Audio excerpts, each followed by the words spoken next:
வணக்கம் மக்களே. கலைஞர் மகளிர் உரிமை தொகை குறித்து ஒரு முக்கியமான அறிவிப்பு வெளியாகியிருக்கிறது. அதாவது, ஒரே வீட்டில் 2 பெண்கள் இருந்தால் அவர்கள் 1000 ரூபாய் பெற விண்ணப்பிக்கலாமா என்ற கேள்வி பலருக்கும் எழுந்துள்ளது. இதற்கு தமிழக அரசு விதிகள் என்ன சொல்கிறது என்பதை பார்க்கலாம். அதாவது, இந்த உரிமை தொகை திட்டம் விரிவாக்கம் செய்யப்பட உள்ளது. இதனால் பலரும் தங்கள் ரேஷன் கார்டுகளில் மாற்றம் செய்ய தொடங்கியுள்ளனர். உதாரணமாக, உங்கள் வீட்டில் ஒரு பாட்டி இருக்கலாம், அவர்கள் பென்ஷன் வாங்கலாம். இதனால் வீட்டில் உள்ள மருமகள்களுக்கு மகளிர் உரிமை தொகை கிடைக்காமல் போகலாம் என்ற அச்சம் ஏற்படலாம்.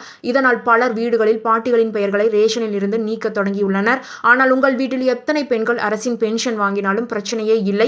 அந்த ரேஷன் அட்டையில் குடும்ப தலைவி யாரோ அவருக்கு மகளிர் உரிமை தொகை வழங்க முடியும். அவர்கள் மகளிர் உரிமை தொகைக்கு விண்ணப்பிக்கலாம். ஆனால் அவர்கள் பென்ஷன் பெறக்கூடாது. அதாவது, குடும்ப தலைவியாக இருப்பவர் பென்ஷன் பெறக்கூடாது. அதேபோல் அவர்களின் கணவர் அரசு வேலை செய்யக்கூடாது. மற்றபடி ஒரே வீட்டில் பல பெண்கள் இருந்தாலும் அவர்கள் எல்லாம் பென்ஷன் பெற்றாலும் குடும்ப தலைவி என்ற பெயரில் உள்ள பெண்ணுக்கு பணம் வழங்கப்படும் என்று தமிழக அரசு சார்பில் அறிவிக்கப்பட்டுள்ளது.